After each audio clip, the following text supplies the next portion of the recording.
Good morning, comic book fans. Welcome back to Comics in 5 Minutes. I'm Revolutionary Shorty. This is the second review I'm recording today, but this one is slightly less ironic than I'm wearing a Rorschach shirt, because I'm just going to be reviewing Gatchaman, which is probably not how you pronounce it at all, but in my head it's called Battle of the Planets. And I could be wrong about that. I was trying to remember, a lot of this stuff seemed familiar when I was reading through it. It's like, yeah, I do remember a cartoon like this when I was a kid. In fact, I remember this cartoon.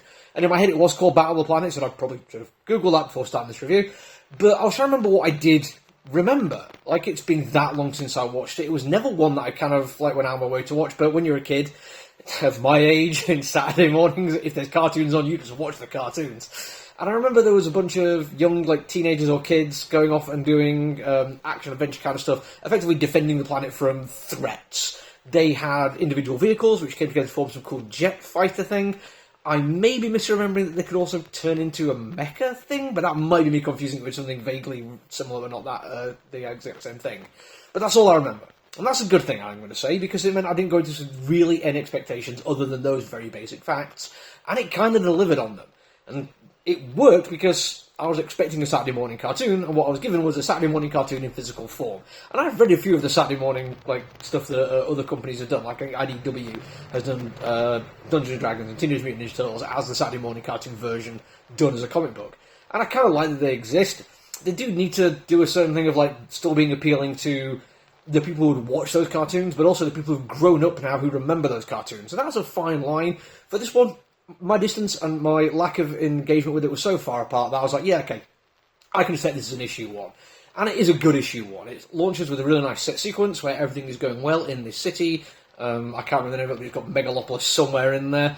And you're thinking, okay, cool, I like the setup here, there's some science stuff going on, sort of get some intrigue, and then all of a sudden Act 3 of Watchmen happens, and the entire city is almost destroyed by a giant tentacled space monster thing. I'm like, oh, cool! Wasn't expecting that. Nice to see where it's going.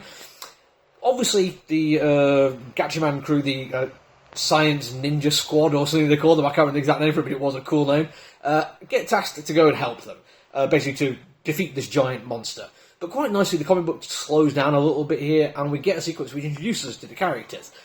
It's done through a nice combat sequence where we get to see them fighting against what potentially might be their replacements or like younger cadets.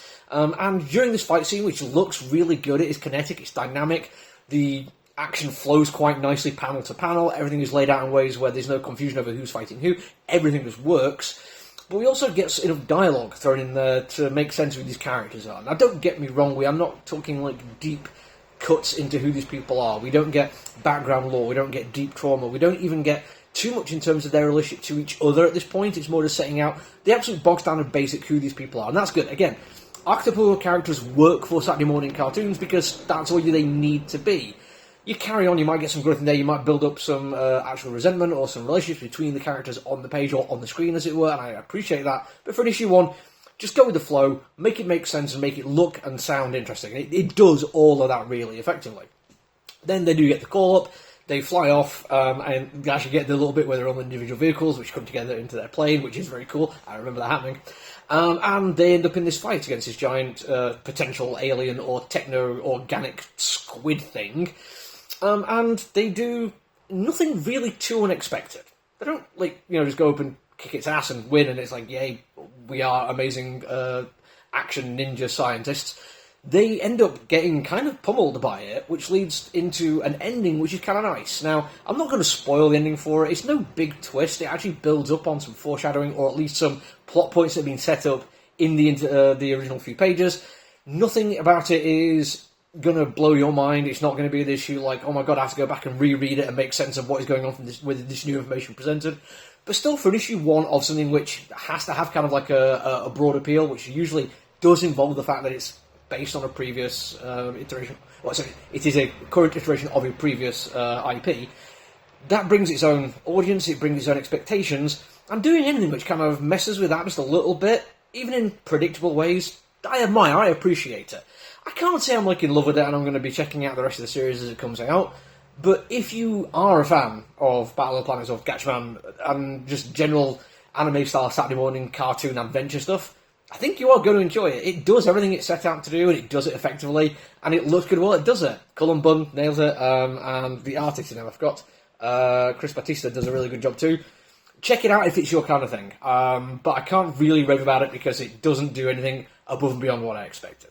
That's it for me for today, though. Make sure you do the social media so you don't miss any reviews. Until I see you all again, look after each other, everyone. Stay safe. Bye.